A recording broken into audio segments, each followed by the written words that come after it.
America की ओर से cease fire को बढ़ाने की घोषणा कर दी गई है, जिसके बाद एक बार फिर से स्ट्रेट ऑफ हॉर्मुज में ईरान ने यहां से गुजर रहे शिप पर हमला कर दिया है। इस बार ईरानी इस्लामिक रेवोल्यूशन गार्ड कॉर्प्स की गन बोट ने जहाज पर फायरिंग शुरू कर दी। इससे जहाज के कंट्रोल रूम को भारी नुकसान पहुंचा है। ईरान अमेरिका के बीच चल रहे युद्ध के दौरान एक बड़ी घटना सामने आई। एक तरफ तो वार्ता का दूसरे दौर रद्द होने के बाद तनाव बढ़ गया है, तो दूसरी तरफ हॉर्मुज में एक बार फिर से हंगामा शुरू हो गया है। लगातार तीसरी घटना ऐसी सामने आई है जब हॉर्मुज में किसी कंटेनर शिप को निशाना बनाया गया हो। पहले दो हमले जो अमेरिका की ओर से किए गए थे, वहीं इस बार ईरान ने कंटेनर शिप को निशाना बनाया है। यूके मैरीटाइम ट्रेड ऑपरेशंस ने बताया कि ओमान के पास एक जहाज से जुड़ी घटना की रिपोर्ट मिली है। ये घटना ओमान के उत्तर पूर्व में करीब 15 समुद्री मील की दूर पर हुई है। एजेंसी के मुताबिक कंटेनर जहाज के कप्तान ने बताया कि इस्लामिक रेवोल्यूशनरी गार्ड कॉर्प्स की गनबोट जहाज के पास आई और उस पर फायरिंग हुई है। इस हमले में जहाज के कंट्रोल रूम को भारी नुकसान पहुंचा है। हालांकि किसी तरह की आग लगने या पर्यावरण को नुकसान होने की खबर नहीं है। जहाज पर मौजूद सभी क्रू सदस्य सुरक्षित बताए गए हैं। अमेरिकी राष्ट्रपति डोनाल्ड ट्रंप ने ईरान के साथ सीज फायर को बढ़ाने का ऐलान किया है, लेकिन साथ ही नाकेबंदी जारी रखी है। पाकिस्तान की अपील के बाद ये फैसला लिया गया। ईरान ने अमेरिका के रुख पर सवाल उठाए और तनाव अब भी बना हुआ है। कूटनीतिक बातचीत अनिश्चित है, जबकि दोनों पक्ष दबाव और चेतावनी के साथ आगे बढ़ रहे हैं।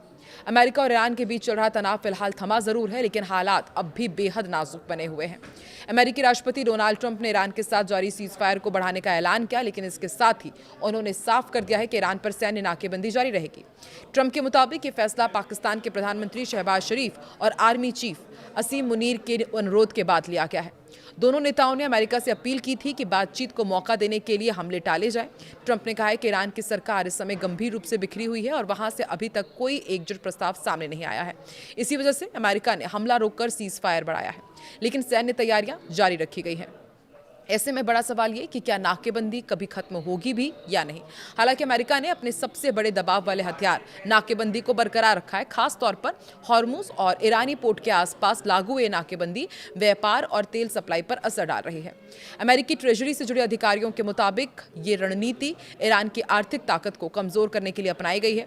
यहाँ तक कहा गया है कि खर्ग आइलैंड पर तेल स्टोरेज कुछ ही दिनों में भर सकता है, जिससे ईरान के पास तेल स्टोर करने की जगह नहीं होगी और उसके तेल के कुएं बंद हो जाएंगे।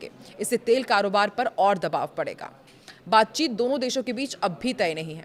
इस बीच कूटनीतिक मोर्चे पर अनिश्चितता बनी हुई है। इस्लामाबाद में प्रस्तावित अगली वार्ता अभी तक तय नहीं हो पाई है।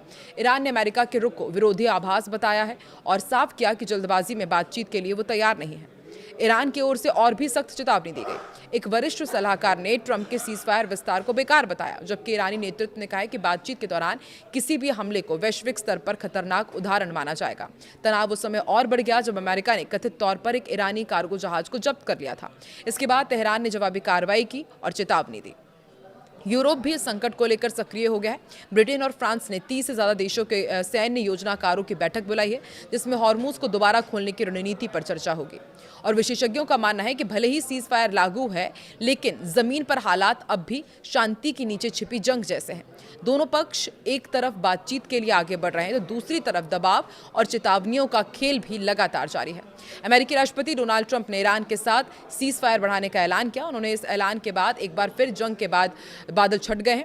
वहीं इस ऐलान के बाद उन्होंने एक बड़ा दावा भी किया। कहा कि ईरान हॉर्मुज को बंद नहीं रखना चाहता, क्योंकि इससे उसे रोज $500 मिलियन का नुकसान हो रहा है।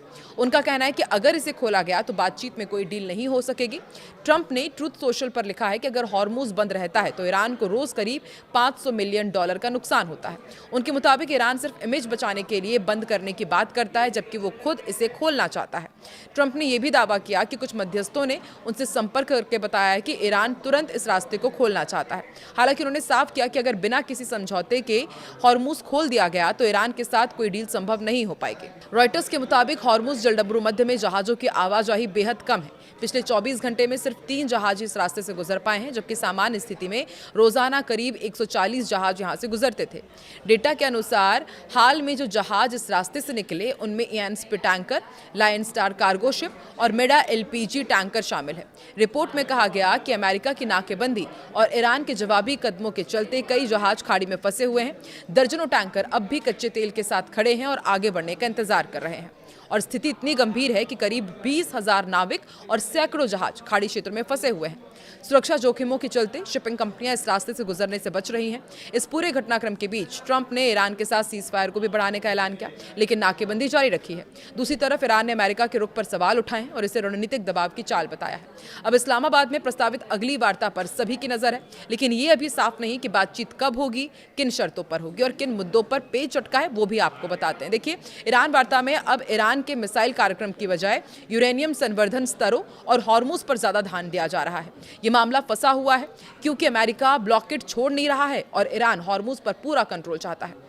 और रिपोर्ट में यह भी कहा गया है कि हार्मूज पर ईरान के प्रभाव को लेकर एक तरह की अप्रत्यक्ष स्वीकार्यता दिखाई दे रही है, जहां से वैश्विक तेल का बड़ा हिस्सा गुजरता है। ईरान ने जीरो यूरेनियम संवर्धन की मांग और अपने यूरेनियम भंडार को विदेश भेजने के प्रस्ताव को खारिज कर दिया है, जिससे वार्ता अटकी हुई है।